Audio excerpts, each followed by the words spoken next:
welcome to Refocused Radio. Once again, we are here today, and today, man, we're going to have a true honor talking to our special guest. So first and foremost, happy Friday. We have our guest, Shannon Russell. She is a career transition business coach and CEO of Second Act Success Coaching. You can go to her website, it's secondactsuccess.co. We're going to learn everything about all she has done. She spent 16 years plus as a successful television producer, creating content for big names, big companies, big projects. So I want to cut right to the chase and say, first of all, Shannon, thank you for your time today. Spending some time with us. How you doing? I'm great. I'm so happy to be here with you, Shemaiah. Thank you for having me. Well, I appreciate you being on the show with us. A little bit about your story. I know I kind of showed in the introduction, sharing about your 16 years plus in TV production. What was the aha moment, if you will, that made you say, you know what, it's time for something new, switch gears? Yeah, I absolutely loved working in the entertainment industry. That was my dream since I was a little girl.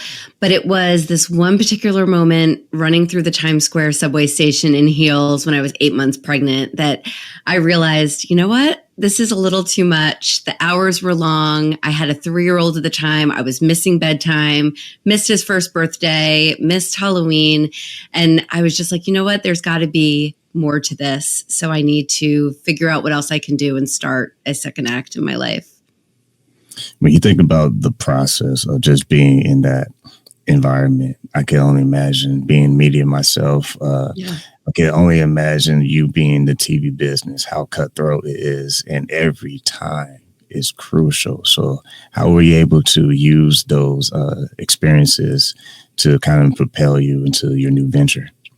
You know, and you can relate because it's so high paced and it's fast and long hours and you've got to be on all the time, right? Because you're making deals, you're marketing, it's a team effort on all the projects that you work on. So there's so much to it. And when I was trying to figure out what else I could do, it took me a while and I was struggling trying to figure out what can a television producer do that's not on a set or not at a production company. But then I started realizing that the idea of what a producer does is take that idea for a show and literally do everything to get that onto your screen or onto your phone or your computer. And I was like, I can do this again. I can produce my own life and I'm going to produce a business. So I got into entrepreneurship and I was like, I'm going to take this idea and produce a business. And so once I realized that it was transferable, my skills could help me. And I had an advantage now. I've worked on these huge projects. I can work on my small little starter business and see how it can grow. Tell us a little bit about the heart of Second Act Success, because everyone, when you're making a business move and you're trying to sell an idea, you have to first identify your audience, your market, and the pain points. So kind of tell us, what was the process like for you putting together this new venture? Yeah, well, when I was thinking about it, I realized how much I struggled trying to find my self-identity and figure out what else I could do when I left my career.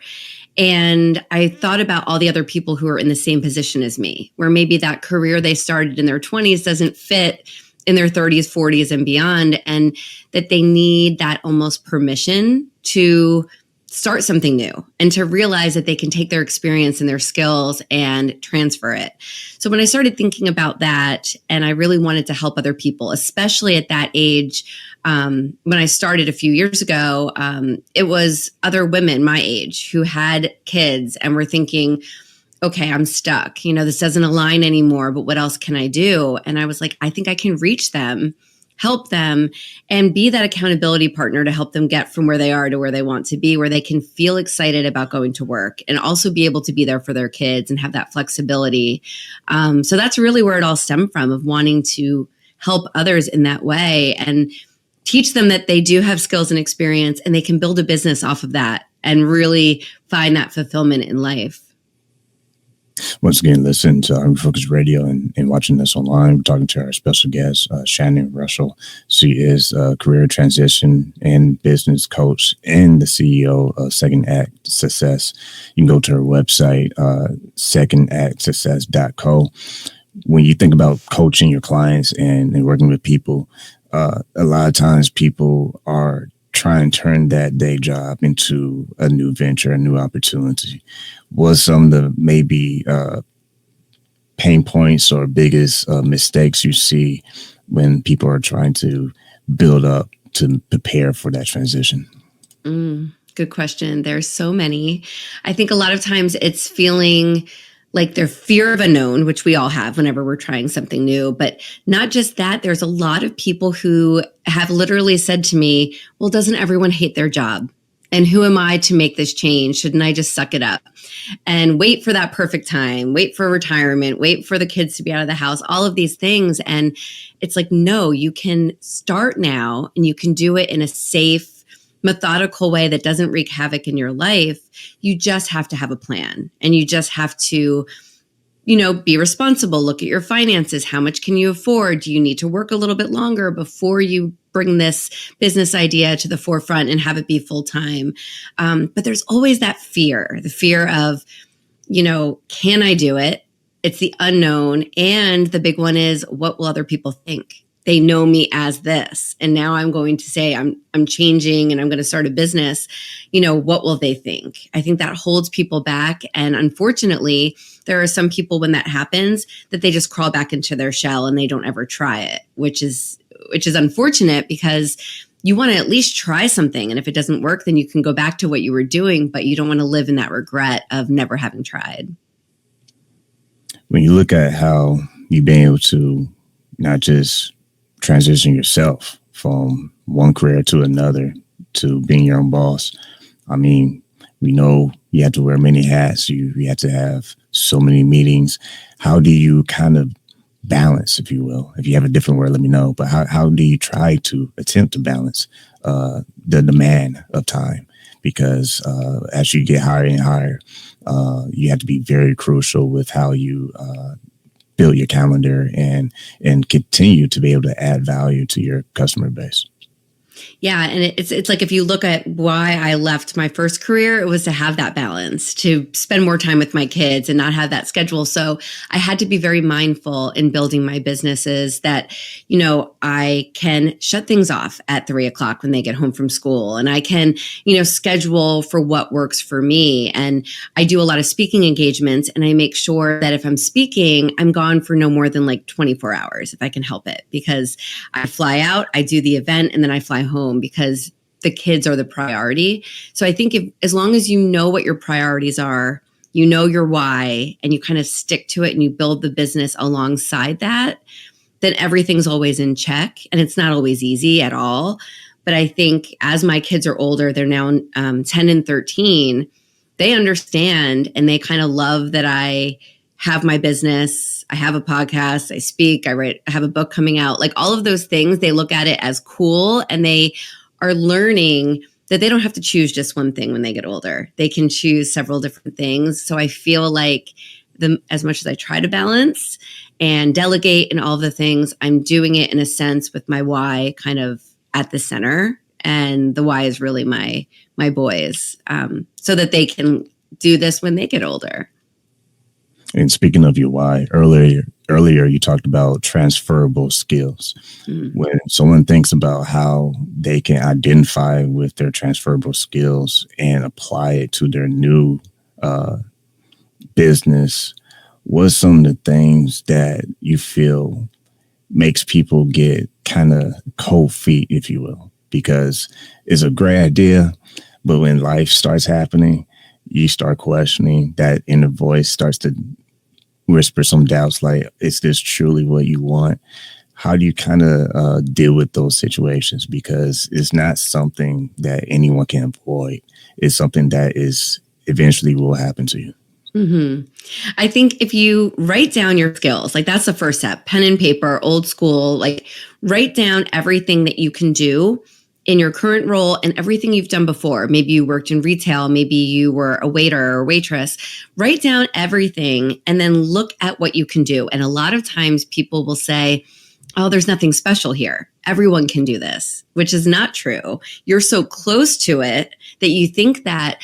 But when you really take that step back and you look at what you have done and what you've accomplished, And then you look at what maybe that idea is that's been swirling in your head, and you can see the alignment. You can see that, oh, I have worked retail. I know how to put out fires. I know how to deal with customers. I know how to work on a team, and all of those skills, as simple as you might think they are, can really help you in building a business. And so as you do that research and you start thinking about yourself and what you can bring to the table, you start getting that confidence. And I think that helps you kind of stay the path and move forward as you start going, yeah, I can do this. And this is how all of this experience from my past is going to come with me. I'm not getting rid of it. It's just growing with me as I add on more adventures in my life and new challenges for myself. I like how you said how it grows with you, because I think that is very important to take notice on, because when you understand where you've been, it's like, okay, if I was successful in this area, there's no reason why I can't try this new thing. A lot of it is based on fear, why we think we can do something. And we're all are going to face those challenges. I wake up with fear every day, but it's how you address it that matters.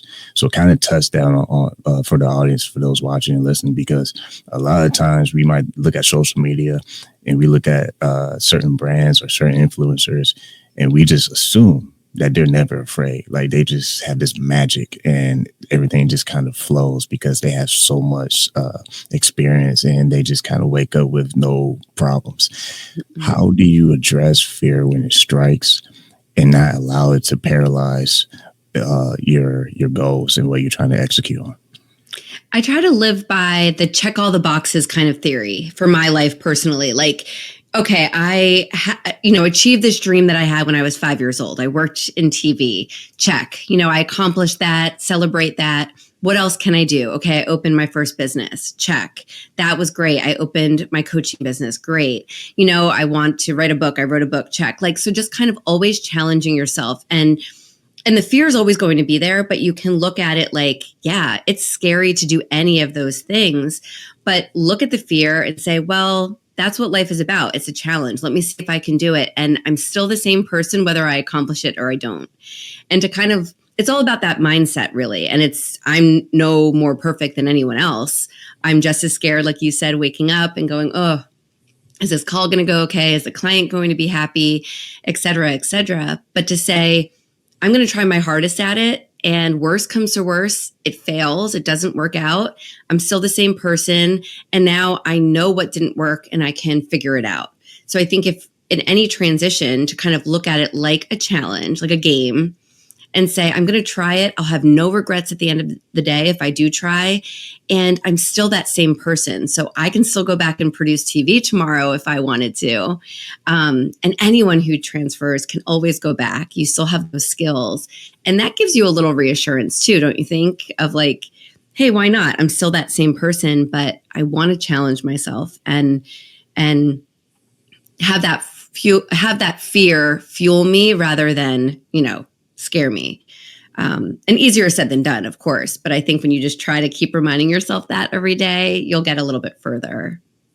Yeah, because the key word reassurance, I think when you look at the opportunities that are ahead, it starts with what's on your plate. So this past week, a lot of things have been happening for the show, and it's all about you, but just a quick testimonial. The show is growing. We're growing with a lot of new partnerships and just people behind the scenes talking to us like, man, we've been watching, we got some ideas. We want to do some collaborations with you.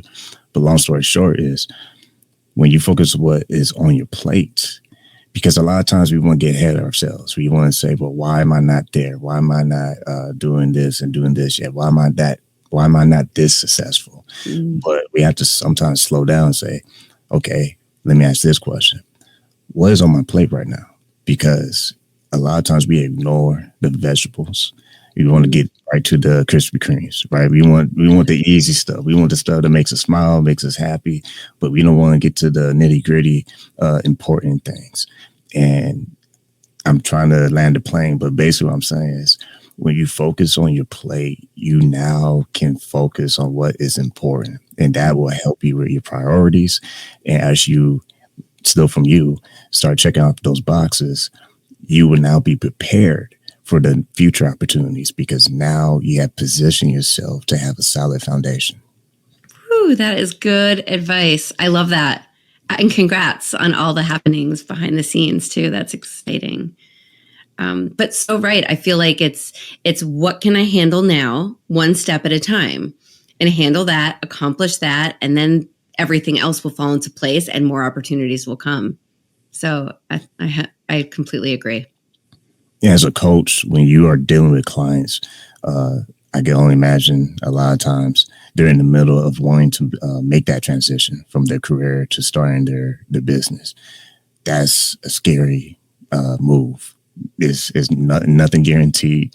They say if you try to start a business, you're a crazy person because a lot of times, most of the times, it will fail. And I'm here to tell you, it will fail. Okay, it's going to fail, and sometimes that's the best part. And I know that sounds crazy, but the thing is, once you understand what you're missing, that's the fun part. And no, I'm not saying the painful part is fun, but I'm just saying when you start to learn from those mistakes and from those issues and from those fires, you now can use that as a tool to fine tune what your why is, what your passion is. Like if you can think of something that you can do that you can do without someone paying you, then you might be on the right track.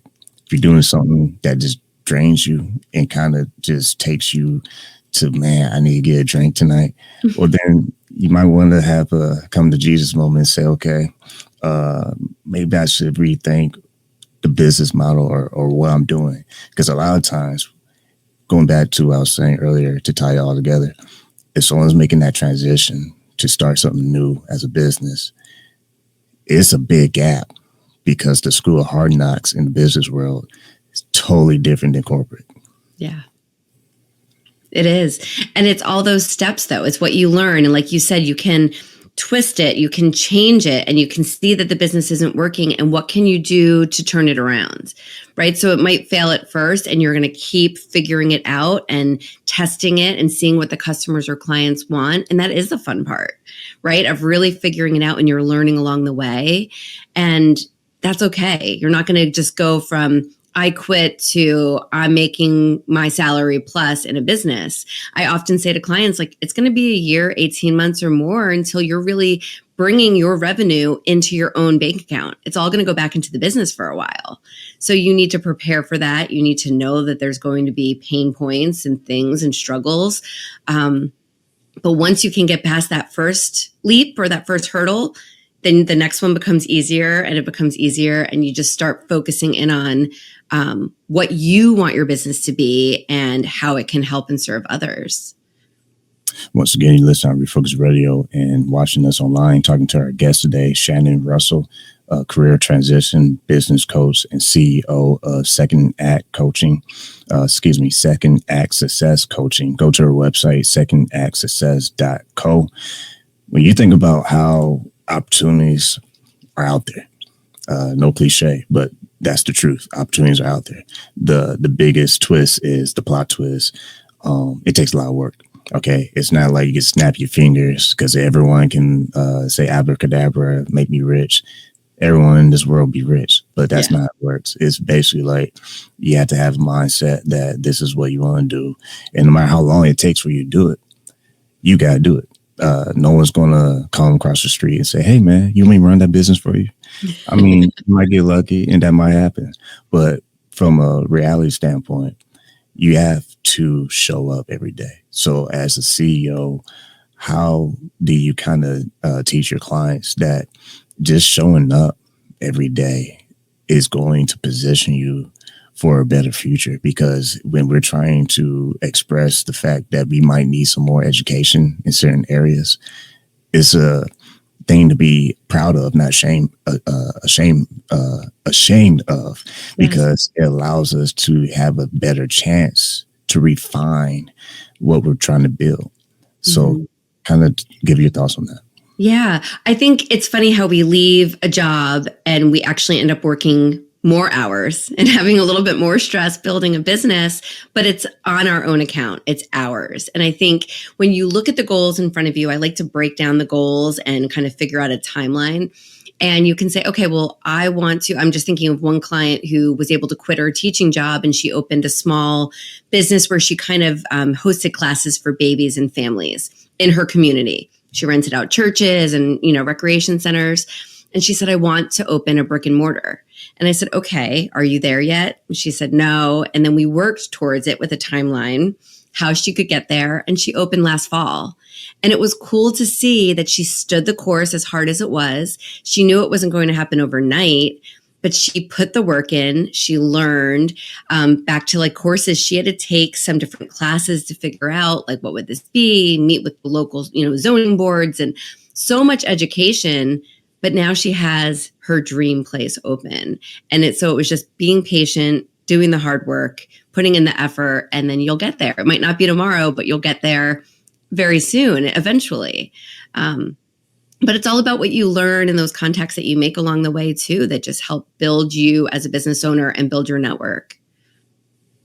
So that educational piece is something, just hearing from what you just said moments ago, that's something that is a key, not just for your clients, but and how they work with you, because you're not just giving them a lollipop and say, hey man, you put this golden sticker on your calendar. Mm-hmm. You're just going to manifest this amazing business life. We know that's not the case, but you're actually giving them tools. And someone wise told me, in life, what we're really doing is we're picking up tools to put in our toolbox along the way. And I think that is a good observation, because if you just go through life and you don't pick up any tools, what you're doing, because you won't be able to work on anything. So it's never too late to, like I said, go get that help.